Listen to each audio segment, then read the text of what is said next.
హరే కృష్ణ. అందరికీ కూడా భాగవతామృతం కార్యక్రమానికి స్వాగతం అండి. సో కార్యక్రమం మొదలు పెట్టుకునే ముందు ప్రార్థనలు చేద్దాము. ఓం నమో భగవతే వాసుదేవాయ. ఓం నమో భగవతే వాసుదేవాయ. ఓం నమో భగవతే వాసుదేవాయ. నారాయణం నమస్కృత్య నరం చైవ నరోత్తమం దేవీం సరస్వతిం వ్యాసం తతో జయముదీరయేత్. శృణ్వతాం స్వకదా కృష్ణ పుణ్యశ్రవణ కీర్తన హృదయంతస్థో హి అభద్రాణి విదునోతి సహృత్సతాం. నష్టప్రాయేషు భద్రేషు నిత్యం భాగవత సేవయా భగవతి ఉత్తమ శ్లోకే భక్తిర్భవతి నైష్టకీ. ఓం అజ్ఞానతిమిరాంధస్య జ్ఞానాంజనశలాకయా చక్షురున్మిళితం యేన తస్మై శ్రీగురవే నమః.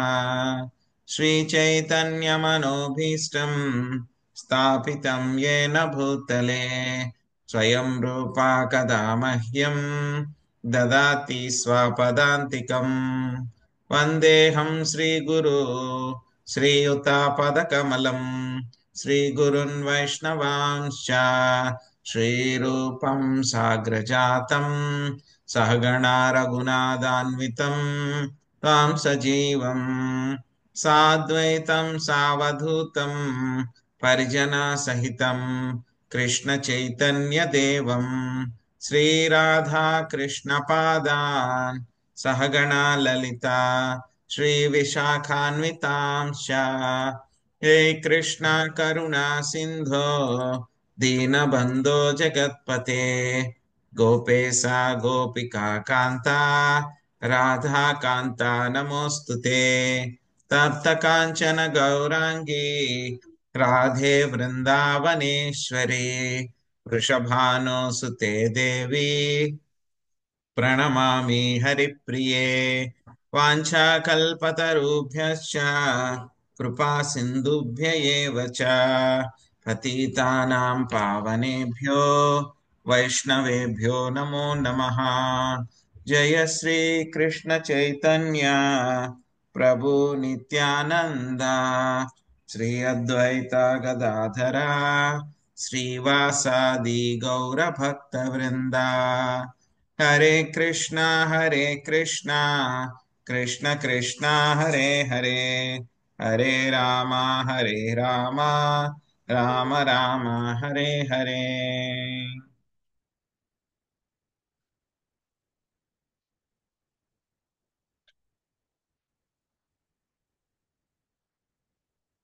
హరే కృష్ణ. సో ఈరోజు మనము కొత్త అధ్యాయం మొదలు పెట్టుకోబోతున్నాము. 11వ అధ్యాయం. ఈ యొక్క అధ్యాయం పేరు వృత్తాసురుని దివ్య గుణములు. చాలా అద్భుతంగా ఉంటుంది ఈ యొక్క అధ్యాయము. సో ఈ యొక్క అధ్యాయంలో ఇంద్రుడికి డయలమా వచ్చేస్తుంది అనమాట. సో నేను ఎవరితో యుద్ధం చేస్తున్నాను? ఒక రాక్షసుడితో యుద్ధం చేస్తున్నానా, లేకపోతే ఒక గొప్ప వైష్ణవుడితో యుద్ధం చేస్తున్నాను? నేనేం చేయాలి? అసలు ఈయన చంపాలా వద్దా నేను అని చెప్పి డౌట్ అయిపోతుంది అనమాట ఇంద్రుడికి. సో వృత్తాసురుడు ఆయన చాలా గొప్ప గొప్ప ప్రార్థనలన్నీ కూడా చేస్తారనమాట చనిపోయే ముందు విష్ణువు కోసం అన్నమాట. సో చాలా అద్భుతమైనటువంటి అధ్యాయము. సో నేర్చుకోవడానికి ప్రయత్నిద్దాము. ఈ యొక్క అధ్యాయం పేరు 11వ అధ్యాయము 6వ స్కందము వృత్రాసురుని దివ్య గుణములు అనేటువంటి అధ్యాయం. జయలక్ష్మి మాతాజీ మీరు మొదటి పారాగ్రాఫ్ చదవండి. మంజుల మాతాజీ మీరు రెండో పారాగ్రాఫ్ చదవండి అధ్యాయ సారాంశంలో. హరే కృష్ణ ప్రభుజీ, ధన్యవాద ప్రణామాలు. ఈ అధ్యాయమును వృత్తాసురుని మహా దుర్గణములను వర్ణించును. తన మాట వినక అసురసేన నాయకులు పలాయనము కాగా వృత్తాసురుడు వారిని పిరికి పందాలని నిందించాను. పిదప ధైర్యముగా అతనొక్కడే దేవతలను ఎదుర్కొనేను. అతని వైఖరిని గాంచిన దేవతలు భయంతో దాదాపు మూర్ఛనొందిన వారైరరి. పదప ఆ అసురుడు వారిని కాళ్లతో తొక్కివేయ ప్రారంభించను. అది భరింపల జాలక దేవరాజగు ఇంద్రుడు వృత్తాసురునిపై గదను విసరగా వీరుడగు అతడు దానిని ఎడమ చేతి పట్టుకుని ఆ గదతో ఐరావతమును మోదెను. వృత్తాసురుడు దెబ్బకు ఐరావతం 14 గణములు వెనుకకు పోయి ఇంద్రునితో పాటు నేలబడింది. హరే కృష్ణ ప్రభు. Thank you Prabhuji.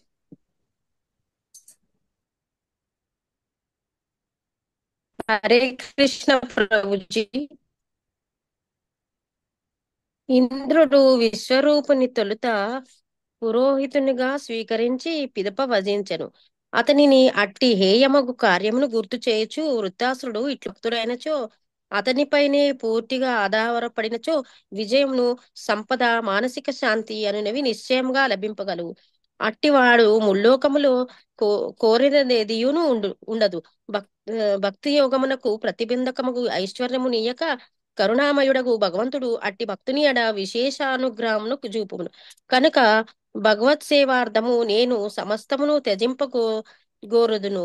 సతతమును అతని మహిమలను కీర్తించుచు సేవానురక్తుడును కాగోరుదును. నేను నా లౌకిక కుటుంబము పట్ల అనాసక్తుడైన భగవద్భక్తులతో చెలిమిని చేసేదునుగాక. ఉన్నత లోక ప్రాప్తిని చివరకు ధ్రువలోకము లేదా బ్రహ్మలోకమును కూడా నేను కోరను. ఈ భౌతిక జగత్తులో అజేయమగు పదమునైనను నేను వాంఛింపను. అట్టి వానితో నాకు అవసరం లేదు. హరే కృష్ణ ప్రభుజీ. హరే కృష్ణ. శ్రీ సుఖం వాచ తయేవం సంసతో ధర్మం వచః పత్యురచేతసః నైవా గృహ్ణంత సంభ్రాంతా పలాయనా పరా నృప. సుఖదేవ గోస్వామి పలికెను, ఓ రాజా, అసుర సేనాపతియగు వృత్రాసురుడు ధర్మోపదేశము కావించినను భయాతురులైన సేనా నాయకులు పలాయన రతులై అతని మాటలను వినలేదు. నిశీర్యమాణం పృతనామసురీమసురర్షభ కాలానుకూలైస్త్రిదశైకాల్యమానామధావత్ దృష్ట్వా తత్యపసంస్కృత ఇంద్రశత్రురమర్షిత తాన్నివార్యోజసా రాజాన్భిర్తత్సేదము వాచః. శాంతి మాతాజీ అనువాదం చదవండి. హరే కృష్ణ ప్రభుజీ. పరీక్షల్ మహారాజా అనుకూల సమయమును అదునుగా కొని దేవతలు అసుర సేనను వెనుక నుండి దాడి చేసి సేనానాయకుడు లేని చందమున అసురులందరినీ తరిమివేయనారంభించిరి. తన సేనల దీనావస్థను గాంచిన అసుర శ్రేష్ఠుడగు వృత్తాసురుడు మిగుల ఖిన్నుడయ్యను. ఇంద్రశత్రువు అని పిలువబడేడి ఆ అసురుడు అట్టి పరాజయమును సహింపజాలక దేవతలను నిరోధించి క్రోధముతో ఇట్లు దూషింపసాగెను. హరే కృష్ణ ప్రభు.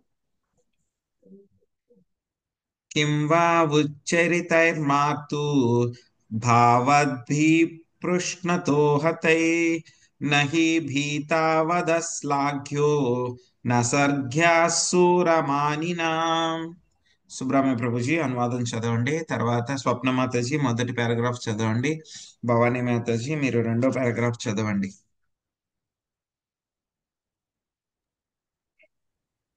హరే కృష్ణ ప్రభుజీ. దేవతలారా, ఈ అసురులు వ్యర్థముగా జన్మించినట్టి వారు. నిజముగా వీరు తల్లి గర్భం నుండి వచ్చిన మలము వంటి వారి. అట్టి శత్రువులు భయముతో పరుగెడుతున్నప్పుడు వారిని వెనక నుండి చంపుట వలన లాభమేమిటి? వీరుడైన వాడు ప్రాణభయము కలిగిన శత్రువును చంపరాదు. అట్టి సంహారము ఎంత మాత్రము ప్రశంసనీయము కాదు. అది స్వర్గమునైనను ప్రాప్తింపజేయదు. హరే కృష్ణ ప్రభుజీ. హరే కృష్ణ ప్రభుజీ. భాష్యం. వృత్రాసురుడు దేవసురులు ఇరువురిని దూషించెను. అసురులు ప్రాణభయముతో పరిగిడగా దేవతలు వారిని వెనుక నుండి చంపసాగిరి. ఆ రెండు కార్యములను హేయమైనవే. యుద్ధము జరిగినప్పుడు ఇరుపక్షముల వారు విరోచితముగా పోరాడుటకు సిద్ధపడి ఉండవలెను. వీరుడెన్నడును యుద్ధరంగము నుండి పారిపోడు. విజయమో వీరసర్గము అని నిశ్చయించుకొని అతడు ముఖాముఖి యుద్ధమునకు దిగును. వీరత్వమనగా అదియే. శత్రువును మాటున వధించుట ప్రశంసనీయమైనది కాదు. శత్రువు వెన్ను చూపి ప్రాణభయముతో పరిగిడినప్పుడు అతనిని చంపరాదు. అది యుద్ధ మర్యాద. థ్యాంక్ యూ ప్రభు. హరే కృష్ణ ప్రభుజీ ప్రణామాలు. అసురసేనను వృత్రాసురుడు తల్లి మలములతో పోల్చి అవమానపరిచాను. మలము పిరికి పందైన పుత్రుడు తల్లి గర్భము నుండియే బయటకు వత్తురు. ఆ రెండింటికి తేడా లేదని వృత్రాసురుడు పలికాను. తులసీదాసు కూడా ఇటువంటి పోలికనే చేయుచు పుత్రుడు పురీషము ఒకే నాళము ద్వారా బయటకు వత్తురని పలికాను. అనగా వీర్యము మూత్రము జననేంద్రియము ద్వారానే ప్రవహించును. అయినను వీర్యము సంతానమును కలిగింపగా మూత్రము వ్యర్థమైనది కనుక పుత్రుడు వీరుడు గాని భక్తుడు గాని కానిచో అతడు పురీషమే గాని పుత్రుడు కాడు.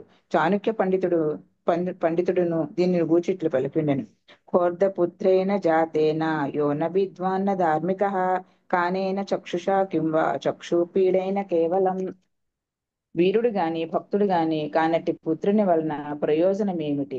అట్టి పుత్రుడు గుడ్డి కన్ను వంటి వాడే. గుడ్డి కన్ను చూచుటకు ఉపయోగపడదు, కానీ కష్టమును మాత్రము కలిగించు. హరే కృష్ణ. హరే కృష్ణ. యది వప్రదేన శ్రద్ధా సారం వాక్షుల్లకా హృది అగ్రే తిష్టత మాత్రం మే నచేద్గ్రామ్యా సుఖే స్పృహో. శశికళ మాతాజీ అనువాదం భాషించదండి. హరే కృష్ణ ప్రభుజీ ప్రణామం. ఓ తుచ్చులాగు దేవతలారా, మీకు నిజముగా వీరత్వమున శ్రద్ధ ఉన్నచో, హృదయాంతరాళములలో మీకు ధైర్యం ఉన్నచో, మీరు ఇంద్రియ భోగ దాలసు కానిచో క్షణకాలము నా ఎదుట నిలుపు. భాష్యం. దేవతలను దూషించుచు వృత్తాసురుడు ఇట్లు వంతమాడసాగాడు. ఓ దేవతలారా, మీరు నిజంగా వీరులైనచో నా ఎదుట నిలబడి మీ ప్రతాపమును చూపు. మీరు యుద్ధము చేయగోరనిచో, ప్రాణభయము కలవారైనచో నేను మిమ్మలను చంపను. నేను వీరులు కాని వారిని, యుద్ధము చేయగోరని వారిని చంపునంతటి కుత్సిత మతుడును కాను. మీకు మీ ప్రతాపమున వీరత్వమున శ్రద్ధ ఉన్నచో నా ఎదుట నిలుపు. హరే కృష్ణ ప్రభు. ధన్యవాదాలు. ఏవం సురగణాన్ క్రుద్ధో భీషయన్ వపుషా రిపూన్ వన్యదత్ సుమః ప్రాణో ఏనాలోకా విచేతసః. సుఖదేవ గోస్వామి పలికెను. క్రుద్ధుడు విజయలక్ష్మి మాతాజీ అనువాదం చదవండి. 6వ శ్లోకం. హరే కృష్ణ ప్రభు. సుఖదేవ గోస్వామి పలికెను. క్రుద్ధుడు మహావీరుడునగు వృతాసురుడు తన బలిష్టమగు కాయముతో దేవతలను భయభీతులను చేసెను. అతడు గొంతెత్తి గర్జన చేయగా దాదాపు సమస్త ప్రాణులు మూర్ఛలినవి. హరే కృష్ణ ప్రభు. తేనా దేవగణా సర్వే వృత్రవిస్ఫోటనేన వై నిపేతుర్మార్చితా భూమౌ యథైవాసనినాహతా. నాగేశ్వరి మాతాజీ చదవండి. హరే కృష్ణ ప్రభుజీ ధన్వత్ ప్రణామం. సింహ గర్జనను పోలిన వృత్తాసురుని గర్జనను విననంతటా దేవతలు వ్రజహత్తులైన వారి చందమున మూర్ఛితులై నేలపడిది. హరే కృష్ణ ప్రభు. Thank you. మమర్ధపద్యాం సురసైన్యమాతురం నిమీలితాక్షణం రజరజ్గుదుర్మదా గాం కంపయన్నోద్యతశూలవోజసా నాలం వనం యూధపతిర్యధోన్మదా. సుశీల మాత చదవండి అనువాదం. హరే కృష్ణ ప్రభుజీ. దేవతలు భయముతో కనులు మూసుకొనగా రుద్రాసురుడు త్రిశూలమును చేపట్టి తన బలముతో భూమిని కంపించుచు అరణ్యమున మదపుటేనుగు వెదురు నాళములను తొక్కివేసినట్లుగా రణరంగమున తన పాదముల కింద వారిని తొక్కివేయసాగదు. హరే కృష్ణ ప్రభుజీ దండవత్ ప్రణామం. విలోక్య తం వజ్రధరోత్యమర్షితా స్వసత్రవేభిద్రవతే మహాగదాం చిక్షేపతామం పతతీం సుదుఃసహం జగ్రాహ వామేన కరేణ లీలయా. చంద్రమాతాజీ చదవండి. హరే కృష్ణ ప్రభుజీ దండవత్ప్రణామం. వృత్తాసురుని వ్యవహారమును గాంచిన స్వర్గరాజు ఇంద్రుడు దానిని సహింపజాలక అప్రతిహతం అగు ఒక మహాగదను అతని పైకి విసిరెను. కానీ అది తనను సమీపించిన వెంటనే ఆ అసురుడు దానిని సునాయాసముగా ఎడమ చేతితో పట్టుకున్నాను. హరే కృష్ణ ప్రభుజీ. స ఇంద్రశత్రు కుపితో భృసంతయా మహేంద్రవాహం గదయోర్విక్రమా జగాన కుంభాస్త స్థలవున్నదన్హృదే తత్కర్మ సర్వే సమపూజయన్ నృపా. ప్రభావతి మాత చదవండి. హరే కృష్ణ. పరీక్షణ్ మహారాజా, ఇంద్రశత్రువు పరాక్రమశాలియగు వృత్రాసురుడు కుపితుడై యుద్ధరంగమున భీకరనాదము చేసి అదే గదతో ఇంద్రుని వాహనముకు ఐరావతమును కుంభస్థలముపై కొట్టెను. అతని ఆ వీరోచిత కార్యమును ఇరుపక్షముల యందలి సైనికులు ప్రశంసించిరి. హరే కృష్ణ. ఐరావతో వృత్రగదాభిమృష్టో విఘార్ణితో ద్రికులిసాహతో యదా అపాసరద్భిన్నముఖः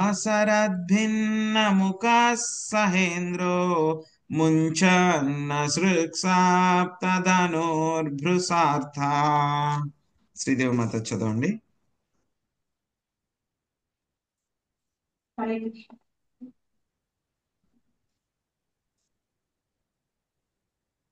పర్వతము వజ్రహతమైన చందనము వృత్తాసురుని గదచే కొట్టబడిన ఐరావతము తీవ్ర వేదనతో రక్తము క్రక్కుచు 14 గజాల దూరము వెనుకకు పోయి మిగుల క్లేశములతో ఇంద్రునితో పాటు నేలబడెను. నసన్నవాహయా విషణ్ణ చేతసే ప్రాయుజ్ఞ భూయా సగదాం మహాత్మా ఇంద్రో మృతస్యాందికరాభిమర్శ వీత వ్యధక్షతావాహోవతేస్తే. ఎం లక్ష్మీదేవి మాత చదవండి అనువాదం. హరే కృష్ణ ప్రభుజీ దండవత్ ప్రణామాలు.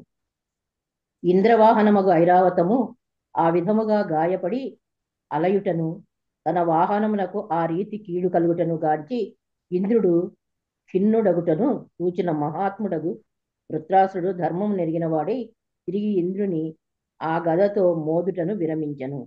ఆ అవకాశమును వినియోగించుకొనిన ఇంద్రుడు అమృతము స్రవించు తన హస్తముతో ఏనుగును తాకి దాని గాయములను మాన్పి వేదనను పోగొట్టెను. పిదప ఏనుగు ఇంద్రుడు లేచి మామూలుగా నిలబడిరి. హరే కృష్ణ ప్రభుజీ ధన్యవాదాలు. హరే కృష్ణ. సో వృత్తాసురుడికి అదేవిధంగా దేవతలకి మధ్య జరుగుతున్నటువంటి మహాసంగ్రామం గురించి ఈ యొక్క అధ్యాయంలో మనకి చర్చకు వస్తుంది అనమాట.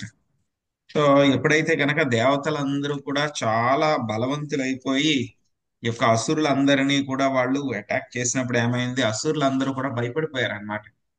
దేవతల యొక్క శక్తి సామర్థ్యాల ముందు నిలబడలేక వాళ్ళందరూ భయపడిపోవడమే కాదు, ఏకంగా యుద్ధం నుంచి పారిపోయారు వాళ్ళందరూ కూడా.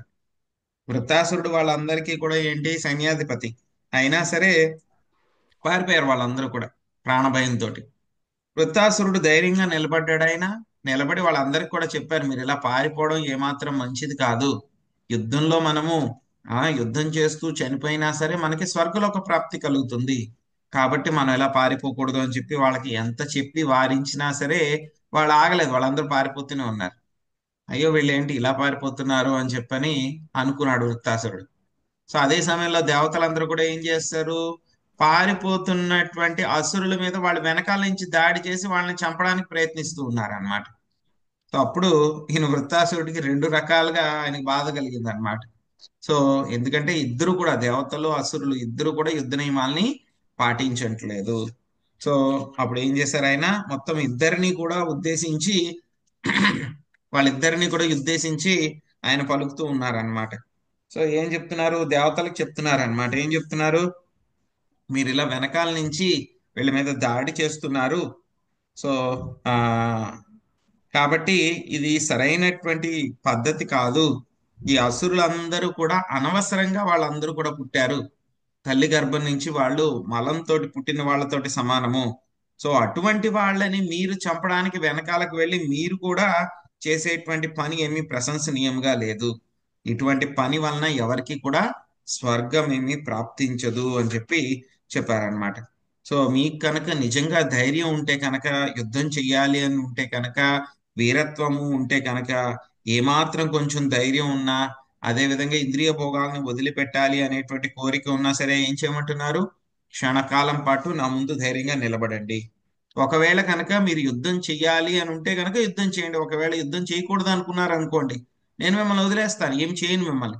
కానీ మీరు అసురులను వెంబడించడం మాని నా ముందు నిలబడండి అని చెప్పేసి సింహం లాగా వృత్తాసురుడు గర్జిస్తే గనక దేవతలందరూ కూడా ఇంచుమించు మూర్ఛపోయారంట. వాళ్ళు ఇంత బలవంతుడు అనమాట వృత్తాసురుడు. సో వాళ్ళందరూ కూడా కళ్ళు మూసుకున్నారనమాట. దేవతల భయంతో భయపడిపోయి కళ్ళు మూసేసుకున్నారు వాళ్ళు. అప్పుడు వృత్తాసురుడు ఏం చేశారు, ఒక త్రిశూలాన్ని పట్టుకుని బలంగా భూమి కంపించేట్లాగా ఒక పెద్ద మదపుటి ఏనుగు ఎలా అయితే కనుక చిన్న చిన్న వెదురు చెట్లని తొక్కేసుకుంటూ వెళ్ళిపోతుందో, అలాగే వృత్తాసురుడు అక్కడ ఉన్నటువంటి దేవతలను అందరినీ కూడా తొక్కుకుంటూ వెళ్ళిపోతున్నాడంట. సో అప్పుడు ఇంద్రుడు దాన్ని చూసి సహించలేక ఏం చేశారంటే, ఇంద్రుడు ఒక పెద్ద మహా గదని వృత్తాసురుడి పైన విసిరారంట. ఆ గదని విసిరితే కనుక వృత్తాసురుడు ఏం చేశారు, కుడి చేతిలో త్రిశూలం ఉంది. సో ఎడం చేతితోటి ఆ వచ్చేటువంటి గదని చివరి నిమిషంలో క్యాచ్ పట్టుకున్నారు. ఆయన కరెక్ట్ గా పట్టేసుకున్నారు. పట్టుకుని అదే ఎడం చేతితోటి ఎక్కడైతే ఇంద్రుడు ఉన్నారో ఆ ఎడం చేతితోటి గదతోటి గట్టిగా ఆయన ఆ యొక్క ఐరావతం యొక్క కుంభస్థలం మీద కొట్టారు. కొడితే కనుక ఎలా జరిగిందంట, ఆ దెబ్బ ఎలా తగిలిందంటే కనుక ఆ ఐరావతము నోట్లోంచి రక్తం కక్కుందంట. ఐరావతం అంతేకాకుండా ఆ కొట్టినటువంటి దెబ్బ ఇంపాక్ట్ ఎంత గట్టిగా ఉందంటే కనుక 14 గజాలు, అడుగులు కాదు 14 గజాలు మొత్తం వెనక్కి వెళ్ళిపోయిందంట. ఇంద్రుడితో సహా వెనక్కి వెళ్ళిపోయింది. వెనక్కి వెళ్ళిపోయి కుంభస్థలం మీద దెబ్బ తగిలింది కదా. ఏనుగు కుంభస్థలం మెయిన్ అనమాట. సింహం చంపాలంటే కనుక ఎక్కడ కొడుతుంది, ఏనుగుని కుంభస్థలం మీద కొడుతుంది అనమాట. సో అక్కడ కుంభస్థలం మీద ఎప్పుడైతే కరెక్ట్ గా అలా కొట్టారో మొత్తం ఇరుపక్షాల్లో ఉన్నటువంటి సైన్యం అంతా కూడా ఆహా ఎంత వీరోచితంగా కొట్టారు. గద వచ్చింది, గదని ఇలా క్యాచ్ పట్టుకుని మళ్ళీ అదే గదతోటి ఆ యొక్క ఏనుగు కుంభస్థలం మీద కొట్టారు. కొట్టడం తోటి మళ్ళీ ఎలా కొట్టారో కరెక్ట్ కొట్టారో అది ఎలా అయిపోయింది, ఏనుగు వెనక్కి వెళ్ళిపోయింది ఇంద్రుడితో పాటు కలిసి. సో అదే సమయంలో కావాలనుకుంటే కనుక ఆయన మళ్ళీ ఇంకోసారి అటాక్ చేయొచ్చు అదే గదతోటి. ఇంకొకసారి ఐరావతాన్ని కొడితే ఏమవుతుంది, ఐరావతం చనిపోతుంది. ఐరావతం మీద ఇంద్రుడిని కూడా కావాలంటే కనుక అటాక్ చేయొచ్చు అనమాట. కానీ ఏం చేశారు, వృత్తాసురుడు ఆయన గొప్ప యోధుడు కాబట్టి, యుద్ధ నియమాలను పాటిస్తారు కాబట్టి వాళ్ళు తమాయించుకుని మళ్ళీ నిలబడిన తర్వాత అప్పుడు మళ్ళీ అటాక్ చేయాలని చెప్పి ఆయన వెయిట్ చేశారట గదను పట్టుకుని. అలాగే ఇంద్రుడు కూడా ఏంటంటే గనక ఇలా జరిగింది ఏంటి సడన్ గా అని చెప్పి ఇంద్రుడు కూడా షాక్ అయిపోయారండి. షాక్ అయిపోయి ఆ తర్వాత మళ్ళీ కొంతసేపటి తేరుకుని ఆయన చేతుల్లోంచి వచ్చినటువంటి అమృతంతో ఎక్కడైతే గనక కుంభస్థలం మీద దెబ్బ తగిలిందో ఆ యొక్క ఐరావతానికి అక్కడ టచ్ చేస్తే గనక అప్పుడు ఐరావతానికి ఆ దెబ్బ తగిలిన ప్రదేశం అదంతా కూడా మానిపోయి మళ్ళీ మామూలుగా అయింది అనమాట. మామూలుగా అయిపోయి మళ్ళీ ఐరావతం లేచి నిలబడింది అనమాట. సో అప్పుడు ఏం జరుగుతుందని మళ్ళీ ఇప్పుడు చూద్దాం.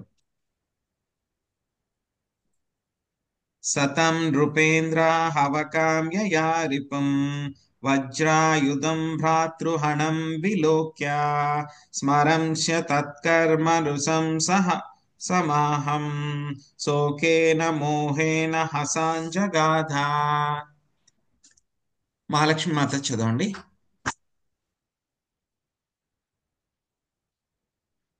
13వ శ్లోకం అధ్యాయం.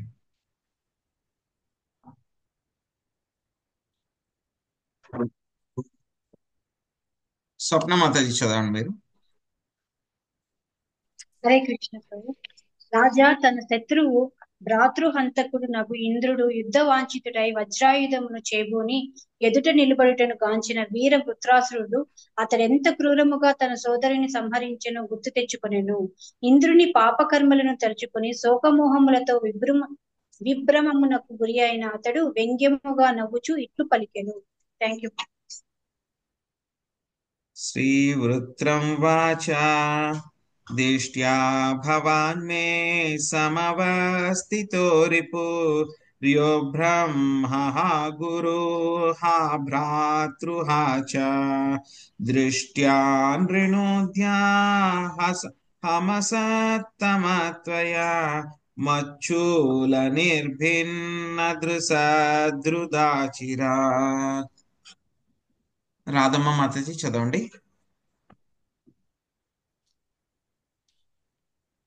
శ్రీ వృత్రాసురుడు ఇట్లా పలికను. బ్రాహ్మణ హంతకుడు గురుహంతకుడు నిజమునకు నా సోదరుని చంపినవాడు అదృష్టవశమనే శత్రువుగా ఎదుటినే నిలిచినాడు. ఓ తుచ్చుడా, పాషాణం వంటి నీ హృదయమును నా త్రిశూలంతో చీల్చినప్పుడు భాతృ రుణము తీరగలదు. హరే కృష్ణ. Thank you Prabhuji. यो नोऽग्रजस्यात्मविदो द्विजाते गुरोरुपापस्य च दीक्षतस्य विस्राभ्य खड्गेन शिरांस्य वृश्चात् पशोरिवा करुणा स्वर्गकामा. गीता कुशल माताजी చదవండి.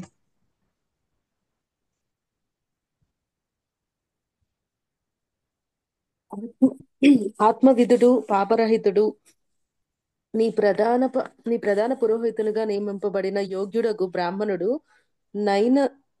బ్రాహ్మణుడైన నా సోదరుని నీవు కేవలం స్వర్గలోక వాసార్థము సంహరించితివి.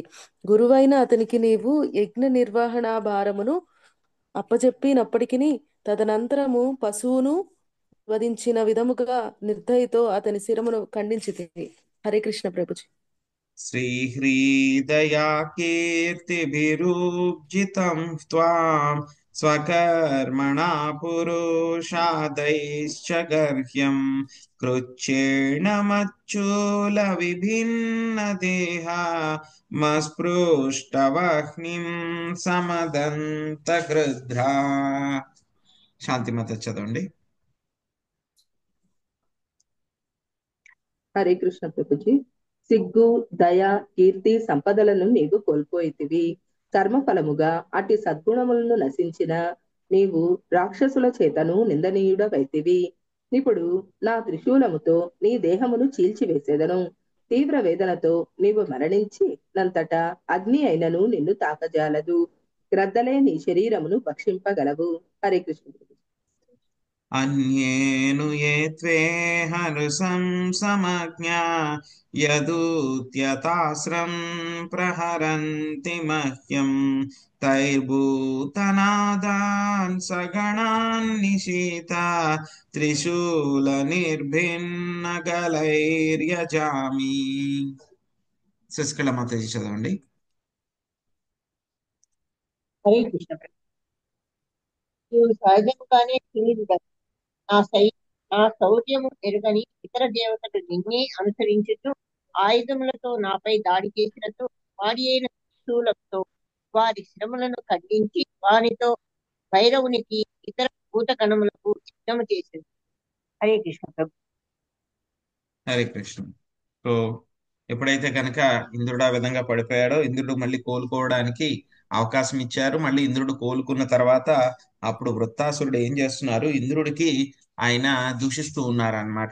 ఆయన చేసినటువంటి తప్పు పనుల్ని గుర్తు చేస్తూ ఉన్నారనమాట. సో ఏం చెప్తున్నారు, సో ఎటువంటి క్రూరమైనటువంటి పని చేశారు, దయ్యలేనటువంటి పని చేశారు. సో ఆ యొక్క విశ్వరూపుణ్ణి చాలా క్రూరంగా ఆయన చంపేశారనమాట. సో అది కూడా ఏమిటి, చాలా కోపం వచ్చింది అనమాట ఆయనకి. సో అప్పుడు ఏం చేస్తున్నారు, వృత్తాసురుడు ఆయన్ని ఈ విధంగా దూషిస్తూ చెప్తూ ఉన్నారనమాట. ఏం చెప్తున్నారు, ఆయన గుర్తు తెచ్చుకున్నారు అనమాట. వృత్తాసురుడు ఏ విధంగా తన యొక్క సోదరుడు అయినటువంటి విశ్వరూపుణ్ణి చంపేశారు అని చెప్పేసి అనమాట. సో నువ్వెవరివి, బ్రాహ్మణ హంతకుడవి. విశ్వరూపుడు బ్రాహ్మణుడు. తర్వాత ఏమిటి, అంతేకాకుండా గురు హంతకుడు, గురువును కూడా చంపారు. అంతేకాకుండా నా యొక్క సోదరుడిని చంపావు నువ్వు. నా అదృష్టం ప్రకారం ఈ రోజు నాకు శత్రువు కింద నా ముందు నిలబడ్డావు. ఓ తుచ్చుడా, నీ యొక్క పాషాణం లాంటి హృదయాన్ని నేను త్రిశూలముతోటి చీల్చేసి నా యొక్క భ్రాతృ రుణాన్ని తీర్చుకుంటాను అని చెప్తున్నారు. ఆ తర్వాత నువ్వు ఎంతటి పాపరహితుడు పాపుడవు అంటే గనక నీ యొక్క ప్రధాన పురోహితుడిగా నియమించబడినటువంటి బ్రాహ్మణుణ్ణి కేవలం స్వర్గలోకం కోసం అని చెప్పేసి నువ్వు సంహరించేశావు. నువ్వే ఏం చేసావు? ఆయనకి యజ్ఞ నిర్వహణ భారాన్ని ఆయనకి అప్పచెప్పావు. కానీ తర్వాత యజ్ఞం అయిపోయిన తర్వాత ఆ యజ్ఞంలో పశువును బలి చేసినట్టు ఆయన యొక్క తలలు, 3 తలలు, విశ్వరూపునికి ఉన్నటువంటి 3 తలల్ని కూడా నువ్వు నిర్దాక్షిణ్యంగా చాలా ఎటువంటి కరుణ లేకుండా నువ్వేం చేసావు? ఆ తలలన్నింటినీ కూడా నరికేశావు. సో సిగ్గు, దయ, కీర్తి, సంపదలు అన్ని కూడా నువ్వు పోగొట్టుకున్నావు. సో ఈ విధంగా నువ్వు రాక్షసుల చేత నిందనీయుడు అయ్యావు. ఇప్పుడు నీ యొక్క శరీరాన్ని నేను త్రిశూలంతో చీల్చేస్తాను. సో నువ్వు చనిపోయినప్పుడు గద్దలు మాత్రమే తింటాయి, అగ్ని కూడా నీ దగ్గరికి రాదు. నువ్వు అంత పాపాత్ముడివే. నువ్వు చాలా క్రూరుడు.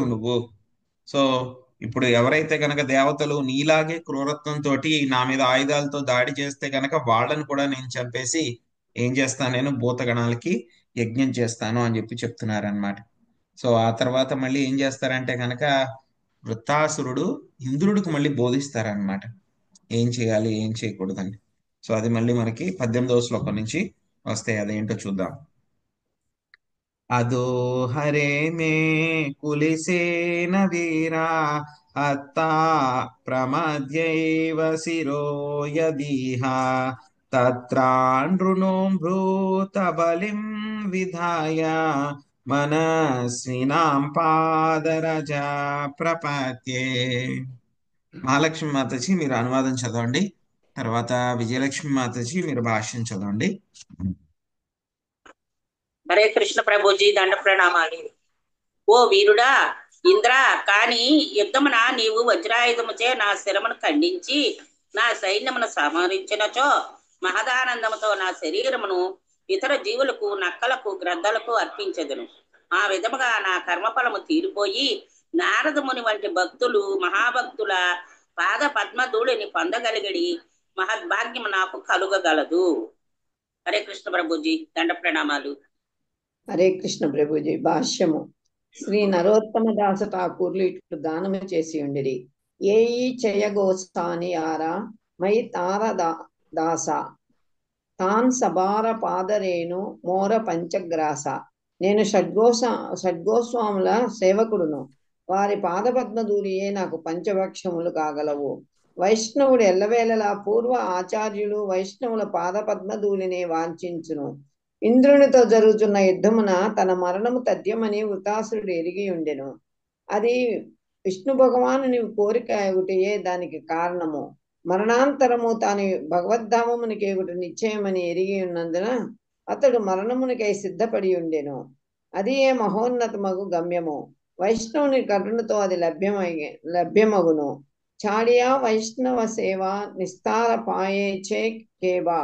వైష్ణవుని అనుగ్రహమును బడైనదే ఇంతవరకు ఎవ్వడను భగవద్ధామమును చేరి ఉండలేదు. కనుకనే మనస్వినాం పాదరేజ ప్రపంచే అను పాదము ఈ శ్లోకమును గోచరించుతున్నది. అనగా మహాభక్తుల పాద పద్మధూళిని నేను బడేదనని దాని భావము. శ్రీకృష్ణుని అనవరతము తలించడి మహాభక్తులకే మనస్వినాం అను పదము అన్వయించును. శ్రీకృష్ణునే తలపోయిచు సదా ప్రశాంతముగా నుండి కారణమున వారు ధీరులని పిలువబడుతురు. అట్టి భక్తునికి చక్కగా ఉపమానము నారదమునియే. ఎవడేని మహాభక్తుని మనస్వి పాద పద్మధూళిని పడేయగలిగినచో నిక్కముగా భగవద్ధామమును చేరగలడు. హరే కృష్ణ ప్రభు. ధన్యవాదం. హరే కృష్ణ. సురేశ కస్మాన్న హినోషి వజ్రం పురస్థితే వైరిణియమోఘం మా సంశయిష్టానదే నగదేవ వజ్రా స్యాన్నిష్ఫలా కృపాణిర్దేవయాచ్నా. ప్రభావతి మాతాజీ అనువాదం చదవండి, లక్ష్మీనాగేశ్వరి మాతాజీ భాష్యం చదవండి. హరే కృష్ణ. ఓ దేవరాజా, నీ శత్రువుకు నేను ఎదుట నిలిచి ఉండగా వజ్రాయుధమును ఎందులకై ప్రయోగించట్లేదు? నీ గదపై నాపై దాడి చేయుట కృపణుని ధనమును అర్థించిన చందనమున నిక్కముగా వ్యర్థమే అయినను నీవు చేపట్టిన వజ్రాయుధము మాత్రము నిష్ఫలము కాదు. ఈ విషయమున నీకు సందేహము వలదు. హరే కృష్ణ. హరే కృష్ణ ప్రభుజీ భాష. ఇంద్రుడు తన గదను వృత్తాసురునిపై విసిరినప్పుడు అతడు దానిని ఎడమ చేతితో పట్టుకుని ఆ గదతో ఐరావతము మస్తకముపై కొట్టి ప్రతీకారము చేశాను. ఆ విధముగా ఇంద్రుని దాడి అతి ఘోరముగా విఫలమయ్యాను. నిజమునకు అతని వాహనము గాయపడి 14 గజాల దూరము వెనుకకు పోయి నేల కూలెను. అందువలన ఇంద్రుడు వజ్రాయుధమును వృత్తాసురునిపై విసురుటకు నిలబడినను అది కూడా నిష్ఫలం మగునేమో అని సందేహదూషుడయ్యను. కాని వైష్ణవుడగు వృత్తాసురుడు ఆ వజ్రాయుధము నిష్ఫలము కాదని ఇంద్రుని అశ్వం మోసగెను. వజ్రాయుధము విష్ణు భగవానుని ఆదేశానుసారము తయారైనదని వృత్తాసురుడు ఎరిగి ఉండుటయే దానికి కారణము. విష్ణు భగవానుని ఆదేశము ఎన్నడూను వృధా కాదని ఎరుగక ఇంద్రుడు సందేహస్తుడై ఉన్నాను. ఆ దేవదేవుని ప్రయోజనమును వృత్తాసురుడు ఎరిగి ఉండెను. విష్ణువు ఆదేశానుసారము తయారైన వజ్రాయుధముచే మరణించుటకు వృత్తాసురుడు ఉవ్విళ్ళూరుచుండెను. ఏలయన ఆ విధముగా తాను నిశ్చయముగా భగవద్ధామునకు చేరగలనని అతడు ఎరిగి ఉండెను. వజ్రాయుధము ఎప్పుడు ప్రయోగింపబడిన అతడు ఎదురు చూసెను. కనుకని అతడు ఇంద్రునితో, నేను నీకు శత్రువుని కనుక నన్ను చంపగోరినచో ఇదియే చక్కని అవకాశము. వెంటనే నన్ను వధించుము. దానిచే నీకు విజయము ప్రాప్తించగా నేను భగవద్ధామమునకు వెళుదును. నీ కార్యము మన ఇరువురికి సమానముగా లాభదాయకము కనుక దానిని వెంటనే వనరింపుమని పలికెను. హరే కృష్ణ ప్రభుజీ. Thank you Prabhuji. హరే కృష్ణ. నన్వేష వజ్రాస్తవ సక్రతేజసా హరేర్ధతి చేస్తపసా చ తేజితా తనైవ శత్రుం జహి విష్ణుయంత్రితో యతో హరిర్విజయశ్రీర్గుణస్థాం.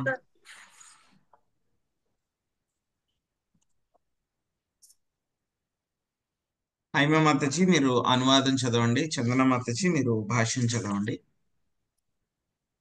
హరే కృష్ణ ప్రభుజీ. స్వర్గరాజ ఇంద్ర, నన్ను వధించుటకు నీవు దాల్చినట్టి వజ్రాయుధము విష్ణు తేజ సమన్వితము, దదీచి తపో తేజయుతమునై ఉన్నది. విష్ణు భగవానుని ఆదేశానుసారమే నన్ను వధింప నీవు ఇచ్చటకు వచ్చి ఉన్నందున వజ్రాయుధ ప్రయోగముచే నేను సంహరింపబడుట నిస్సందేహము. విష్ణువు నీ పక్షమున ఉన్నాడు కనుక విజయము, సంపద, సమస్త సద్గుణములు నీకు నిశ్చయముగా కలగగలవు. హరే కృష్ణ ప్రభుజీ. Thank you Prabhuji. హరే కృష్ణ ప్రభుజీ. దండప్రణామములు. భాష్యము. వజ్రాయుధము అమోఘమైనదని అశ్వాసము సుగుటయే గాక సాధ్యమైనంత తొందరగా దానిని తనపై ప్రయోగించుకుని వృత్తాసురుడు ఇంద్రుని ప్రోత్సాహపరిచను. విష్ణు భగవానుడు పంపిన వజ్రాయుధ ఘాతముచే మరణించి శీఘ్రముగా భగవద్ధామునకు మర్రుటకై అతడు అతుర సాగెను. వజ్రాయుధ ప్రయోగముచే ఇంద్రుడు విజయము సాధించి స్వర్గలోకమును అనుభవించగలడు. కానీ జన్మమృత్యుల పాలగుచు ఈ భౌతిక జగత్తులనే నిలిచిపోగలడు. ఉత్తాసుని జయించి ఇంద్రుడు అసంధింపగోరినను అది నిజమైన ఆనందమే కాదు, స్వర్గలోకమును బ్రహ్మలోకము క్రింద నున్నది. దేవదేవుడు శ్రీకృష్ణుడు తెలిపినట్లు ఆబ్రహ్మ భువనాలోక పునరావృత. సో అర్జున, బ్రహ్మలోకమును పొందినప్పటికీ తిరిగి అధోలోకములకే పతనము చెందవలసి వచ్చును. కానీ భగవద్ధామునకు చేరిన వారు మాత్రం ఈ భౌతిక జగత్తునకు తిరిగి రారు. వృత్తాసురుని సంహరించడం ద్వారా ఇంద్రుడు నిజంగా పొందినదేమీ లేదు. అతడు ఈ భౌతిక జగత్తునందే నిలిచి ఉండగలడు. కానీ వృత్తాసురుడు మాత్రం ఆధ్యాత్మిక జగత్తునకు వెడలగలడు. కనుక విజయము వృత్తాసురునికే నిశ్చయింపబడి ఉండెను, కానీ ఇంద్రునికి కాదు. హరే కృష్ణ. హరే కృష్ణ. సో ఇప్పటిదాకా ఏం చేశారు? ఇప్పటిదాకా ఏం చేశారు? ఇంద్రుణ్ణి ఆయన చేసినటువంటి తప్పులు ఏవైతే ఉన్నాయో వాటికి అంతా కూడా ఆయన దూషించారనమాట. కానీ ఏమైపోయిందంటే కనుక ఎప్పుడైతే ఇంద్రుడు ఇంద్రుడు ఎప్పుడైతే గనక ఆ ఆ యొక్క గదతోటి వృత్తాసురుడు ఆ యొక్క ఐరావతాన్ని కొట్టారో ఆ ఐరావతం షాక్ లోకి వెళ్ళిపోయింది. ఇంద్రుడు ఐరావతాన్ని మళ్ళీ సరిచేసినా సరే ఇంద్రుడు ఇంకా మానసికంగా ఆయన షాక్ లోనే ఉన్నారు. ఇంకా ఆ షాక్ లోంచి ఇంకా బయటపడలేదు. ఇంకా ఆలోచిస్తూనే ఉన్నారు, అసలు నేను వృత్తాసురుడిని నేను చంపగలనా, వృత్తాసురుడిని నేను చంపగలనా అని చెప్పి ఆలోచిస్తున్నారు అన్నమాట. సో అప్పుడు వృత్తాసురుడు ఏంటంటే కనుక ఇంద్రుడిని ఉద్దేశించి మాట్లాడుతూ ఉన్నారనమాట. సో ఏం మాట్లాడుతున్నారు ఇప్పుడు ఈ శ్లోకంలో అన్నమాట. మనకి 18వ శ్లోకం నుంచి కూడా ఆ యొక్క వృత్తాసురుడి యొక్క ఈ యొక్క అధ్యాయం పేరు ఏమిటి? వృత్తాసురుని యొక్క దివ్య గుణాలు. ఆ దివ్య గుణాలు ఏమిటి అనేటువంటివి ఒక్కొక్కటే మనకి బయటపడతాయి అన్నమాట ఈ యొక్క శ్లోకాల్లో 18వ శ్లోకం నుంచి అన్నమాట. సో ఏం చెప్తున్నారు మనకి 18వ శ్లోకంలో? ఓ వీరుడా ఇంద్ర అని చెప్తున్నారు. అంటే ఏంటి? ఇంద్రుణ్ణి ఎంకరేజ్ చేస్తున్నారు, రా యుద్ధం చెయ్యి, నువ్వు వీరుడు అయ్యా అని చెప్పి ఎంకరేజ్ చేస్తున్నారు. ఏం చెప్తున్నారు? ఈ యుద్ధంలో నువ్వు వజ్రాయుజంతో నా యొక్క శిరస్సును ఖండిస్తే గనక, నా సైన్యాన్ని సంహరిస్తే గనక ఏమవుతుంది? నేను చాలా ఆనందంతో నా యొక్క శరీరాన్ని ఇతర జీవులకి నేను ఇచ్చేస్తాను. ఏమవుతుంది? నువ్వు నన్ను చంపేస్తే కనుక నా యొక్క కర్మఫలం తీరిపోతుంది.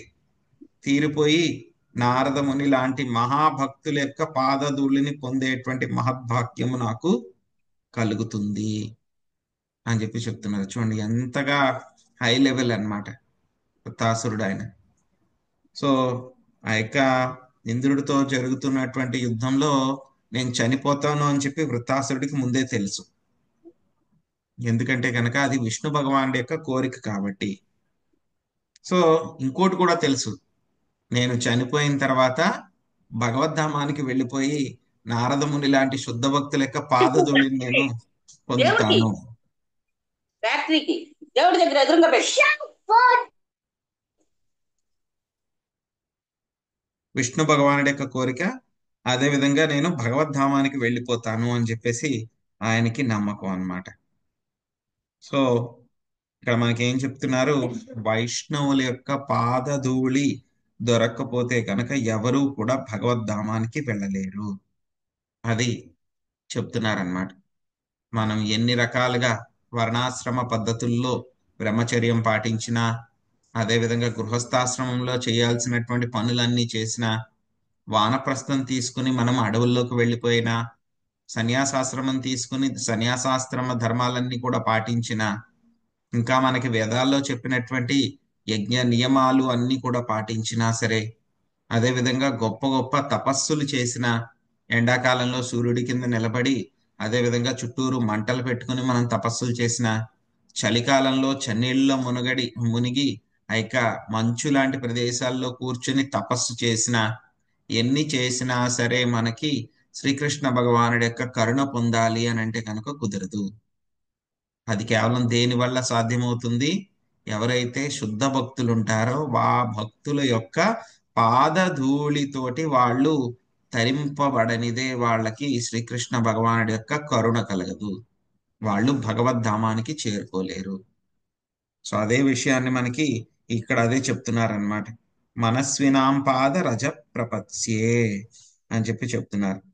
చివరి లైన్ అన్నమాట, మనస్వినాం పాద రజ ప్రపత్తి.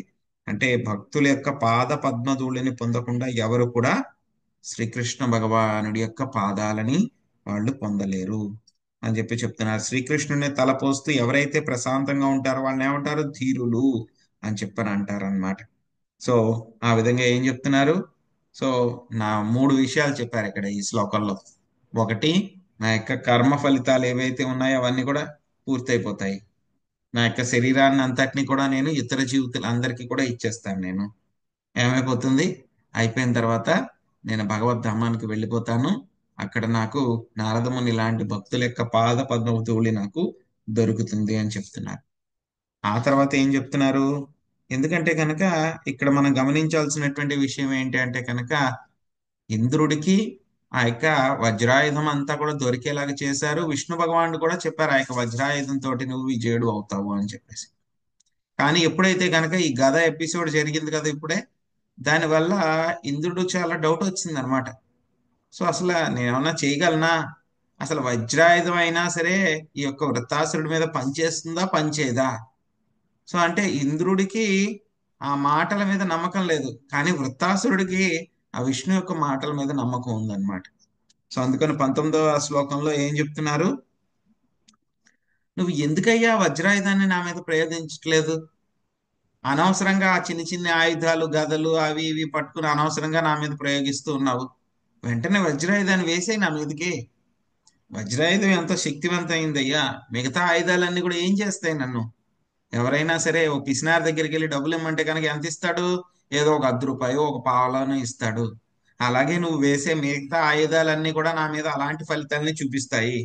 సో కాబట్టి ఇక నీ చేతిలో ఉన్నటువంటి ఆ యొక్క వజ్రాయుధము నిష్ఫలము కానే కాదు. ఎందుకంటే ఆ యొక్క వజ్రాయుధము దధీచిముని యొక్క తపఃప్రసాదం మూలంగా వచ్చింది. అంతేకాకుండా విష్ణు భగవానుడి యొక్క ఆదేశం వలన తయారైంది. సో కాబట్టి అది చాలా చాలా శక్తివంతమైనటువంటిది. సో ఎందుకు నువ్వు ఇంకా ఆలస్యం చేస్తున్నావు? ఆ వజ్రాయుధాన్ని వేసేవయ్యా, వేసి నన్ను ఫినిష్ చేసేయి అని చెప్తున్నారు అనమాట. సో మళ్ళీ ఇంద్రుడు అనుకోవచ్చు అనమాట, వృత్తాసురుడు ఆలోచిస్తున్నాడు. ఇంద్రుడు అనుకోవచ్చు, వృత్తాసురుడు నన్ను ఏదో మాయ చేస్తున్నాడు, ఏదో నేను వజ్రాయుధం విదిరేస్తే మళ్ళీ అది తీసుకుని వెళ్ళిపోతాడేమో, లేకపోతే కనుక ఆయన ఏం చేస్తాడు, ఆ యొక్క వజ్రాయుధం యొక్క శక్తుల్ని కూడా తీసేసుకుని మళ్ళీ నన్ను అటాక్ చేస్తాడేమో అని చెప్పేసి ఇంద్రుడు అనుకుంటాడేమో అని చెప్పేసి ఇంద్రుడికి తన చేతిలో ఉన్నటువంటి ఆయుధం మీద నమ్మకం కూడా కలిగిస్తారనమాట వృత్తాసుడు. చూడండి, వజ్రాయుధాన్ని వేయమని చెప్పి ఐడియా ఇస్తున్నారు. అంతేకాకుండా ఆ వజ్రాయుధం నీ చేతిలో ఉంది, చాలా పవర్ఫుల్ అయ్యా, దాన్ని వెయ్యి అని చెప్పి ఎంకరేజ్ చేస్తున్నారు ఇంద్రుడిని. ఎవరైనా ఇలా చేస్తారా? ఎవరు చేయరు ఇలాగా. సో ఫస్ట్ అయితే కనుక వాళ్ళ చేతిలో మంచి ఆయుధం ఉంది, వాడు వాడట్లేదు అంటే కనుక ఓ వాడట్లేదు కదా నేను సేఫ్ అని అనుకుంటాం. సో వాడికి నమ్మకం లేకపోతే కనుక వాడి నమ్మకం ఇంకా తగ్గిపోయేలాగా చేస్తాం మనం. కానీ ఇక్కడ ఏం చేస్తున్నారు వృత్తాసురుడు, ఇది ఒకటి ఇంద్రుడిని ఎంకరేజ్ చేస్తున్నారు, రెండోది నీ వజ్రాయుధం చాలా మంచిదయ్యా, బాగా పనిచేస్తుంది, అది వెయ్యి నా మీద, నన్ను అటాక్ చేయని చెప్పి చెప్తున్నారు. అందుకే 20వ శ్లోకంలో ఏం చెప్పారు, ఆ వజ్రాయుధం అనేటువంటిది విష్ణు తేజ సమన్వితము, దధీచి యొక్క తపోశక్తి అంతా కూడా అందులో ఉంది. అది ఎలా తయారు చేయబడింది? విష్ణు భగవానుడి యొక్క ఆదేశానుసారం తయారు చేయబడింది. విష్ణు భగవానుడి యొక్క ఆదేశానుసారమే నువ్వు ఇక్కడికి వచ్చావు నన్ను చంపడానికి, ఆ యొక్క వజ్రాయుధంతో చంపడానికే నన్ను వచ్చావు. ఆ వజ్రాయుధంతో నేను చనిపోవడం అనేది గ్యారంటీ. సో నువ్వు విష్ణు భగవానుడి యొక్క పక్కన ఉన్నావు కాబట్టి నీకు ఈ యుద్ధంలో విజయము, సంపద, సద్గుణాలు అన్ని కూడా ఖచ్చితంగా దొరుకుతాయి నీకు. చూడండి ఎంతలాగా ఎంకరేజ్ చేస్తున్నారు, చూడండి ఎన్ని కారణాలు చెప్పారు. సో మనకి భగవద్గీతలో కూడా వస్తుంది, మొదటి అధ్యాయంలో మనము చూసుకుంటాం అన్నమాట. దుర్యోధనుడు ఓడిపోవడానికి, పాండవులు గెలవడానికి రకరకాలైనటువంటి కారణాలన్నీ కూడా ఉంటాయి. అవన్నీ కూడా మనకి అక్కడ ఎక్స్ప్లెయిన్ చేస్తారు. సో అలాగా ఆ కారణాలన్నీ కూడా, అటువంటి కారణాలన్నీ కూడా వృత్తాసురుడు ఇంద్రుడికి చెప్పి గెలుపు నీదేనయ్యా బాబు, ఆ వజ్రాయుధాన్ని గెలుచుకో అని చెప్పి అంతలాగా చెప్పి ఎంకరేజ్ చేస్తున్నారు అనమాట. సో అందుకే ఏం చెప్తున్నారు, ఇంద్రుడిని ఎంకరేజ్ చేస్తున్నారు. ఎందుకంటే ఇంద్రుడు షాక్ లోకి వెళ్ళిపోయారు. ఎప్పుడైతే ఒక చిన్న దెబ్బ తగిలింది కదా గదతోటి, చిన్నది కాదు పెద్దదే. సో ఆ దెబ్బ తగలడంతో ఇంద్రుడు షాక్ అయిపోయారు. ఐరావతం ఎలాగో షాక్ అయిపోయింది, దాని దెబ్బ తగిలింది, అది నార్మల్గా వచ్చింది. కానీ ఇంద్రుడు మానసికంగా ఇంకా షాక్ లోనే ఉన్నారనమాట. సో అప్పుడు ఆయన ఎంకరేజ్ చేస్తున్నారు అనమాట. సో ఎంకరేజ్ చేస్తూ ఏం చెప్పారు, నీ యొక్క వజ్రాయుధం యొక్క దెబ్బలు తిని నేను వెంటనే భగవద్ధామం వెళ్ళిపోతాను, భగవద్ధామం వెళ్ళిపోతాను. సో 2 రకాలైనటువంటి పనులు జరుగుతాయి నువ్వు నన్ను చంపేస్తే గనక. ఒకటి, వజ్రాయుధంతో నువ్వు నన్ను చంపేస్తే గనక నీకు ఆ యొక్క ఇంద్ర పదవి ఏదైతే ఉందో అదంతా కూడా వచ్చేస్తుంది, స్వర్గలోకాన్ని అంతా కూడా నువ్వు అనుభవిస్తూ ఉంటావు. కానీ నాకేమవుతుంది, నేను చనిపోయిన తర్వాత భగవద్ధామానికి వెళ్ళిపోతాను. నేను నీ యొక్క వజ్రాయుధంతో చంపడం వల్ల భగవద్ధామానికి వెళ్ళిపోతాను, అక్కడ నారదుని లాంటి భక్తులు దొరుకుతారు, నా కర్మ అంతా పోతుంది, నా కర్మ అంతా క్లియర్ అయిపోతుంది, హ్యాపీగా నేను అక్కడికి వెళ్ళిపోతాను అని చెప్తున్నారు. సో ఈ యుద్ధంలో ఇంద్రుడు వృత్తాసురుని చంపడం మూలంగా ఎక్కువ లాభపడింది ఎవరు అంటే కనుక వృత్తాసురుడు అనమాట. ఎందుకంటే కనుక ఇంద్రుడు గెలుచుకున్నాడు అనుకోండి, ఏమవుతుంది, మహా అయితే కనుక ఆయనకి ఇంతకు ముందు ఉన్నటువంటి ఇంద్రసింహాసనం దొరుకుతుంది. ఇంద్రసింహాసనం ఎక్కడుంది? అది బ్రహ్మలోకానికి కింద ఉంది. బ్రహ్మలోకానికి కింద ఉంది అంటే కనుక మొత్తం మనం చెప్పుకున్నాం ఇంద్రుడి యొక్క 5వ స్కందంలో మనకు వస్తుంది. ఇంద్రుడి యొక్క పొజిషన్ ఎక్కడుంది అంటే కనుక ఆ యొక్క శిశుమార ప్లానెట్ లో ఆ యొక్క శిశుమారాకి మొత్తం పైన ఉంటుందన్నమాట ఇంద్రుడిది ఆ యొక్క లోకం. సో దానిపైన మళ్ళీ మహర్లోక, జనలోక, తపలోక, సత్యలోక ఉంటాయి మొత్తం 14 లోకాలు. సో ఇంద్రుడికి ఏమవుతుంది మహా అయితే కనుక ఆ యొక్క ఇంద్ర పదవి దొరుకుతుంది. అంటే ఏంటి ఈ యొక్క భౌతిక ప్రపంచంలోనే మళ్ళీ ఉంటారు, జనన చక్రంలో మళ్ళీ తిరుగుతూ ఉంటారు విశ్వం మొత్తం పూర్తిగా ప్రళయం వచ్చి మొత్తం అంతా అయ్యే వరకు. కానీ వృత్తాసురుడికి ఏమవుతుంది చనిపోయిన తర్వాత డైరెక్ట్ గా ఆయన వైకుంఠానికి వెళ్ళిపోతారు. సో కాబట్టి ఎక్కువ బెనిఫిట్ జరిగేది ఎవరికి? వృత్తాసురుడికి ఇక్కడ బెనిఫిట్ జరుగుతుంది అనమాట. అందుకే వృత్తాసురుడు ఏం తెలివి తక్కువ వాడు కాదు. ఎందుకలా ఎంకరేజ్ చేస్తున్నాడు? సో నేను చనిపోయిన తర్వాత భగవద్ధామానికి వెళ్ళిపోతాను, వెంటనే ఇంద్రుడు నువ్వేం కావాలంటే చేసుకో అని చెప్పి ఇంద్రుడిని బాగా ఎంకరేజ్ చేస్తున్నారు. గబగబా వెయ్యి ఆ యొక్క వజ్రాయుధం వేసి నన్ను అని చెప్పేసి ఫినిష్ చేసే అని చెప్పేసి చెప్తున్నారు. ఇంకేం చెప్తున్నారో చూద్దాం. అహం సమాధాయ మనోయదాహన సద్ఘర్షణస్తాచరణారవిందే తద్వచ్చరం హోలులుతగ్రామ్య పాశో గతిం మునిర్యామ్య పవిద్దలోకా. సుబ్రహ్మణ్య ప్రభుజీ మీరు అనువాదం చదవండి, శాంతి మాతాజీ మీరు భాష్యం చదవండి.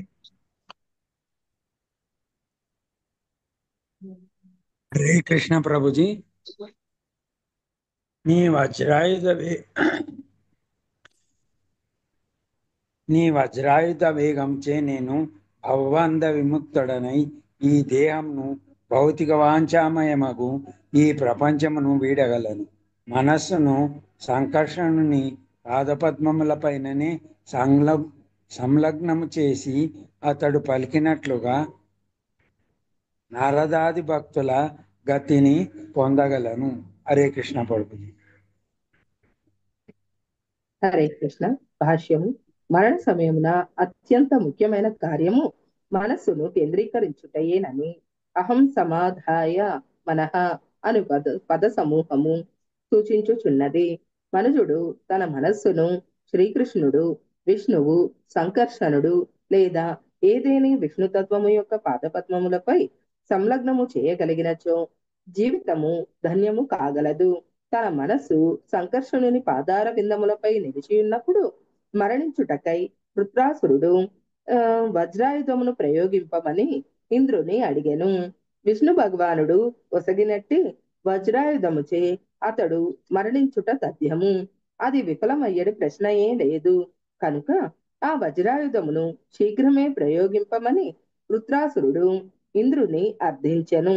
తన మనస్సును కృష్ణ పాదార విందముల చెంత నిలిపి దానికి అతడు సన్నద్ధుడయ్యను. భక్తుడు తన భౌతిక దేహమును త్యజించుటకు సదా సన్నద్ధుడై ఉండును. ఆ భౌతిక దేహము ఇచట గ్రామ్య పాశమని సంసార బంధన పాశము వర్ణింపబడినది. ఈ దేహము ఏమాత్రము మంచిది కాదు. అది కేవలము సంసార బంధన కారణం మాత్రమే. అది నశించి తీరునదే అయినను మూర్ఖులు దాని ఎందే శ్రద్ధను కలిగి ఉండి భగవద్ధామమును చేరుటకు ఏనాడును ఇష్టపడకుందురు. హరే కృష్ణ. హరే కృష్ణ. పుంసాం కిలైకాంతతియాం స్వకానాం యా సంపదో దివి భూమైరసాయాం నరాతి యద్వేష ఉద్వేగ ఆధి మదక్కలిర్వసనం సంప్రయాసా. స్వప్న మాతాజీ. హరే కృష్ణ. హరే కృష్ణ బాబు చదవలేదు. ఎవరు మాతాజీ? నేను ప్రభు సునీత. సునీత మాతాజీ మీరు చదవండి. స్వప్న మాతాజీ మీరు తర్వాత భాష్యం చదవండి. జీ లక్ష్మిని కూడా చదవలేదు ప్రభుజీ. చదవండి మాతాజీ. భగవానుని పాదార విందములకు పూర్తిగా శరణిజొచ్చి వానినే నిరంతరము స్మరించు వారలను ఆ దేవదేవుడు తన పార్షదులుగా లేదా అంతరంగిక సేవకులుగా గుర్తించును. అట్టి సేవకులకు అతడు ఈ జగత్తుకు చెందిన ఊర్ధ్వ మధ్య అధోలోకముల సంపత్తుల నీయడు. విశ్వమందలి 3 విభాగములలోని ఏదేని సంపత్తి లభించినంతనే అది మనిషి యొక్క శత్రుత్వమును, వ్యాకులమును, మానసిక చింతను, గర్వమును, కలహ స్వభావమును వృద్ధి చేయును. ఆ విధముగా అతడు తన సంపత్తులను పెంచి పోషించుకొనుటకు తీవ్ర యత్నము చేయుచు వారిని కోల్పోయినప్పుడు తీవ్ర దుఃఖమును పొందును. హరే కృష్ణ ప్రభుజీ. Thank you. హరే కృష్ణ. భాష్యం. భగవద్గీత 4.11 యందు శ్రీకృష్ణ భగవానుడు ఇట్లు పలికెను: ఏ యథా మాం ప్రపద్యంతే తాం సదైవ భజామ్యహం మమ వర్త్మానువర్తంతే మనుష్యా పార్థ సర్వశః. ఎవరు ఏ విధముగా నన్ను శరణు వేడుతురో వారిని ఆ విధముగా నేను అనుగ్రహింతును. ఓ పార్థ, ప్రతి ఒక్కరూ అన్ని విధములా నా మార్గముచే అనుసరింతును. ఇంద్రుడు, వృత్రాసురుడు ఇరువురును భక్తులే అయినను వృత్రాసురుని చంపెడి ఆదేశమును ఇంద్రునకు విష్ణు భగవానుడు ఒసగెను. నిజం వృత్రాసురునికే మిగుల అనుకూలముగా నుండెను. ఏలైనగా ఇంద్రుని వజ్రాయుధముచే మరణించిన పిదప వృత్రాసురుడు భగవద్ధామమునకు వెడలనుండగా విజేత అయిన ఇంద్రుడు మాత్రము ఈ భౌతిక జగత్తునందే మిట్టాడగలడు. ఇరువురును భక్తులే కనుక వారు కోరిన వరములను భగవానుడు ఒసగియుండెను. భౌతిక సంపదల నైజమును ఎరిగి ఉన్నందున వృత్రాసురుడు వానిని ఏనాడునూ కోరలేదు. సంపదలను కూడబెట్టుటకు మనుజుడు కష్టించి పనిచేయవలసి ఉండును. ఇక వానిని పొందినంతనే పలువురు శత్రువులు తయారగుదురు. ఈ భౌతిక జగత్తు శత్రుత్వముతో నిండియున్న విషయము తెలిపినదే కదా. మనిషి ధనవంతుడైనచో అతని బంధుమిత్రులు ఈర్ష్యాలు లగుదురు. కనుకనే ఏకాంత భక్తులకు శ్రీకృష్ణుడు ఎన్నడూనూ భౌతిక సంపత్తుల నీయడు. ప్రచార నిమిత్తము భక్తునికి కొన్ని సంపదలు అవసరమైనను ప్రచారకుని సంపత్తులు కర్మిష్ఠుని సంపత్తుల వంటివి కావు. కర్మిష్ఠుని సంపదలు కర్మఫలములు కాగా భక్తుని సంపదలు భక్తియుక్త కార్యనిర్వహణకై భగవంతునిచే ఏర్పాటు చేయబడినట్టివి. సంపదలను భక్తుడు భగవత్సేవకు అన్యమైన ఏ ప్రయోజనముకును ఉపయోగించినందున అతని సంపదలను కర్మిష్ఠుని సంపదలతో పోల్చరాదు. థ్యాంక్ యూ ప్రభు. హరే కృష్ణ. ఏం చెప్తున్నారు? మీ యొక్క వజ్రాయుధం యొక్క వేగముతోటి నేనేమవుతాను? యొక్క భవబంధాల నుంచి నేను విముక్తుడవుతాను. సో యొక్క బంధాల నుంచి విముక్తుడవుతాను. సో నా యొక్క మనసును ఏం చేస్తా? నేను ఆ యొక్క సంకర్షణుడు యొక్క పాద పద్మాల మీద నేను సంలగ్నం చేసి ఆయన చెప్పినట్లు నారదముని లాంటి భక్తుల యొక్క గతిని నేను పొందుతాను అని చెప్తున్నారు అనమాట. సో ఏం చెప్తున్నారు ఇంద్రుడికి? నేను నా యొక్క మనసుని ఆ యొక్క సంకర్షణుడు విష్ణువు కృష్ణుడు యొక్క పాద పద్మాల పట్ల నేను ఏం చేస్తాను? ఆ యొక్క మనసును నేను కేంద్రీకరిస్తాను. ఆ సమయంలో ఏం చెప్తున్నారు? అదే సమయంలో మీరు మీ యొక్క వజ్రాయుధాన్ని నా మీద ప్రయోగించండి. ఆ విధంగా ప్రయోగిస్తే కనుక నేను వెంటనే ఆ యొక్క విష్ణులోకాన్ని పొందుతాను నేను అని చెప్పి చెప్తున్నారు అన్నమాట. సో ఇంకా ఏం చెప్తున్నారు? ఎవరైతే కనుక భగవంతుడి యొక్క పాదాలని పూర్తిగా శరణు పొందుతారో అటువంటి వాళ్ళకి ఏం చేస్తారంట? ఆయన వాళ్ళని తన యొక్క అంతరంగ సేవకుల కింద, అదే విధంగా పార్షదులు ఆయనతో పాటు ఉండే వాళ్ళ కింద ఆయన గుర్తిస్తారనమాట. సో కానీ ఎవరైతే కనుక అటువంటి వాళ్ళని ఎవరైతే కనుక అంతరంగ సేవకులు అని చెప్పి గుర్తించారో వాళ్ళకి ఏం చేస్తారు? సంపదలు, ఉన్నత లోకాలు, మధ్య లోకాలు, అధోలోకాల్లో ఉన్నటువంటి సంపదలను ఆయన ఇవ్వరు అనమాట. సో ఎప్పుడైతే కనుక దానికి ఇక సంపదలు ఈ 3 లోకాల్లో దొరికేటువంటి సంపదల వలన కలిగేటువంటి ప్రయోజనం ఏమిటి అని అంటే కనుక ఎప్పుడైతే కనుక ఆ సంపదలు దొరికినాయో వెంటనే ఏమైపోతాయి? ఎవరో ఒకళ్ళు దానికోసం వాళ్ళు కూడా వాంఛిస్తూ ఉంటారు. కాంపిటీషన్ వల్ల వాళ్ళకి దాని పట్ల ఏమైపోతుంది? వాళ్ళకి శత్రుత్వం వచ్చేస్తుంది. వాళ్ళకి ఎవరైతే కనుక ఉంటారో వేరే వాళ్ళు అనమాట, వాళ్ళకి మానసిక చింత, గర్వము, కలహ స్వభావము అవన్నీ కూడా కలుగుతాయి అన్నమాట. మళ్ళీ వాటిని రక్షించుకోవడానికి ఎంతో ప్రయత్నం చేయాలి. ఒకవేళ ఆయన పోయినాయి అనుకోండి, చాలా చాలా దుఃఖం అనేటువంటివి పొందాలి అన్నమాట. సో ఇక్కడ ఇద్దరు భక్తుల యొక్క ఇద్దరు గురించి కూడా మనకి ఇక్కడ చెప్తున్నారనమాట. ఒకళ్ళు ఇంద్రుడు, రెండవది వృత్తాసురుడు అన్నమాట. సో ఇద్దరు కూడా విష్ణువు యొక్క భక్తులే అన్నమాట. సో కానీ ఏంటి, వాళ్ళిద్దరికీ ఇచ్చినటువంటి ఫలితాలు వేరే వేరేగా ఉన్నాయి. సో భగవద్గీతలో స్వామి చెప్పారు, ఏ యథామాం ప్రపద్యంతే తాంస్త దైవం భజామ్యహం మమ వర్త్మానువర్తంతే మనుష్య పార్థ సర్వసః. మనం ఏ విధంగా అయితే కనుక ఆయన దగ్గరికి వెళ్తామో, ఏ విధంగా మనం అప్రోచ్ అవుతామో దాన్ని బట్టి ఆయన యొక్క రెసిప్రకేషన్ ఉంటుందన్నమాట. ఇక్కడ వృత్తాసురుడు అయితే కనుక ఆయన ఏ విధంగా అప్రోచ్ అవుతున్నారో ఆయన యొక్క రెసిప్రకేషన్, స్వామి యొక్క రెసిప్రకేషన్ ఎలా ఉంటుందంటే కనుక వృత్తాసురుడు ఈ భౌతిక సంపదలను వేటిని కూడా ఆయన కోరుకోవట్లేదు. కేవలం భగవంతుడి యొక్క సేవ, పాదపద్మాలని పొందాలి అని చెప్పని కోరుకుంటున్నారు. అందుకని స్వామి ఏం చేశారు? ఆయనకి ఆ విధంగానే అనుగ్రహిస్తున్నారు. సంకర్షణుడు ఆల్రెడీ ఆయనకి చెప్పారు, నువ్వు నా దగ్గరికి వచ్చేస్తావయ్యా అని చెప్పారు. అదే విధంగా మరి ఇంద్రుడు ఏం కావాలి అని కోరుకుంటున్నారు? ఆయన ఇంద్ర పదవి కావాలి అని కోరుకుంటున్నారు. కాబట్టి ఆయన కూడా భక్తుడే కాబట్టి ఏ దామాం ప్రపద్యంతే ప్రిన్సిపల్ ప్రకారం ఇంద్రుడికి ఏం చేస్తున్నారు? ఆ భౌతిక సంపదలు ఇస్తూ ఉన్నారనమాట. సో కానీ ఏంటి, ఇంద్రుడికి వచ్చేటువంటి సంపదల వలన ఏమవుతుంది? ఆయన ఈ భౌతిక ప్రపంచంలోనే ఉంటారు. కానీ వృత్తాసురుడికి వచ్చేటువంటి సంపదల వలన ఆయన మొత్తం ఈ యొక్క భౌతిక ప్రపంచాన్ని దాటి బయటికి వెళ్ళిపోతారు. ఒక రకంగా చెప్పాలంటే కనుక ఈ యొక్క వృత్తాసురుణ్ణి చంపడానికి విష్ణువు ఇంద్రుడిని ప్రేరేపించి ఆయనకి శక్తి అంతా ఇవ్వడం ద్వారా మనకి బయట వాళ్ళకి అనిపిస్తూ ఉంటుంది ఈ యొక్క విష్ణువు ఈ యొక్క ఇంద్రుడికి సపోర్ట్ చేస్తున్నారు, ఇంద్రుడికి ఫేవర్ చేస్తున్నారు అని చెప్పి మనకు అనిపిస్తూ ఉంటుంది అనమాట. కానీ ఆయన ఎక్కువ ఫేవర్ ఎవరికి చేశారు అంటే కనుక వృత్తాసురుడికి ఎక్కువ ఫేవర్ చేశారు. ఆయన వృత్తాసురుడికి ఎక్కువ ఫేవర్ చేశారు. ఎందుకంటే ఇంద్రుడికి వచ్చినటువంటి సంపద వలన ఏమవుతుంది? ఆ అసురులకి ఇంకా ఈర్ష్య పెరుగుతుంది. వాళ్ళు మళ్ళీ ఆయన దగ్గర నుంచి ఎప్పుడు అవకాశం దొరుకుతుందా, ఎప్పుడు మళ్ళీ లాగేసుకుందామా అని చెప్పి ప్రయత్నిస్తూనే ఉంటారు. మళ్ళీ జన్మ మరణ చక్రము తిరుగుతూ ఉండడం, ఇంద్రుడు మళ్ళీ వాటిని ఎలా రక్షించుకోవాలా అని చెప్పి ఎప్పుడు టెన్షన్ తో ఉండడం, ఇవన్నీ కూడా జరుగుతూ ఉంటాయి. కానీ వృత్తాసురుడికి ఏముంది? సంపదలు ఏం అవసరం లేదు, ఆధ్యాత్మిక ప్రపంచానికి వెళ్ళిపోతారు హ్యాపీగా. నారదముని లాంటి భక్తులు ఎవరైతే ఉన్నారో వాళ్ళ పాదధూలు దొరుకుతుంది, వాళ్ళతో పాటు ఆయన సంతోషంగా శ్రీకృష్ణ భగవానుడి యొక్క సేవ, అంతరంగ సేవకుడి కింద లేకపోతే పార్షుడి కింద సేవ చేస్తూ ఉంటారు. ఎటువంటి టెన్షన్ లేదు. సో కాబట్టి ఎక్కువ బెనిఫిట్ ఎవరికి ఇచ్చింది అంటే కనుక బయట నుంచి చూస్తే ఇంద్రుడిని ఎక్కువ ఫేవర్ చేశారు, బెనిఫిట్ చేశారు అనిపిస్తుంది. కానీ అల్టిమేట్ బెనిఫిట్ ఎక్కువ ఫేవర్ ఎవరికి చేశారు అంటే కనుక ఇక్కడ వృత్తాసురుడితో చేశారనమాట.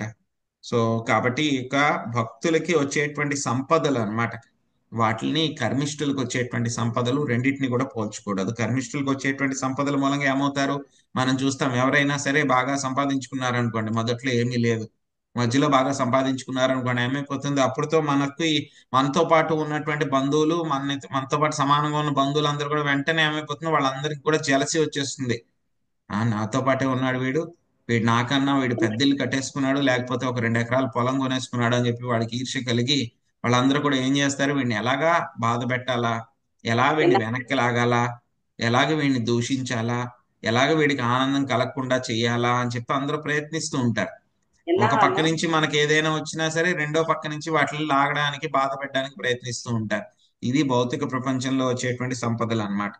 కానీ భక్తులకు వచ్చేటువంటి సంపదలు ప్రభుపాదులు వారు చెప్తున్నారు. ఎందుకంటే కనుక భక్తులకు వచ్చేటువంటి సంపదలు యొక్క స్వామి యొక్క ఈ యొక్క కార్యనిర్వహణ చేసే భక్తియుత కార్యనిర్వహణ చేయడానికి ఇచ్చారు. కాబట్టి వాటిని యొక్క కర్మిష్ఠులకు వచ్చేటువంటి సంపదలతో పోల్చకూడదు అని చెప్పి చెప్తున్నారు అనమాట. సో ఆ తర్వాత మళ్ళీ వృత్తాసురుడు ఇంకా ఏం చెప్తున్నారు అనేటువంటిది, ఇంకా ఏం కంటిన్యూ చేస్తున్నారు అనేది మనం రేపు చూద్దాము. హరే కృష్ణ. మండే, సోమవారం. 18వ శ్లోకం నుంచి ఏ శ్లోకం వరకు ప్రభుజీ ఆయన దివ్య గుణాలు? 18వ శ్లోకం నుంచి 23 దాకా మాతజీ. ఆ తర్వాత మళ్ళీ 24 నుంచి 27 దాకా మళ్ళీ స్వామికి ఆయన ప్రేయర్ చేస్తారు. దాంతో ఈ యొక్క అధ్యాయం పూర్తవుతుంది అనమాట. కడుపు నిండిపోయినట్టుగా ఉంది ప్రభుజీ. బాగా చెప్పారు. వీళ్ళిద్దరి మధ్యన ఇంద్రుడిది వృత్తాసురుడిది బాగా ఈ నిజంలో ఈ భౌతిక ఇప్పుడు మనం ఉన్న దానిలో ఇలాగే జరుగుతున్నాయి కదా ప్రభు. కానీ అంతగా వృత్తాసురుడు ఆలోచించినంతగా ఆలోచించలేము మనం. అందుకే భాగవతం మనకి చెప్తుందండి ఇవన్నీ కూడా. ఇది వింటూ ఉంటే కనుక మనకి కొన్నాళ్ళకి ఎప్పుడొకప్పుడు గుర్తుకొస్తుంది అనమాట, భాగవతం ఇలా చెప్పింది కదా అని చెప్పి. అందుకే ఉన్నారు నిత్యం భాగవత సేవయ్య. గొప్ప భక్తుడు వృత్తాసురుడు. హరే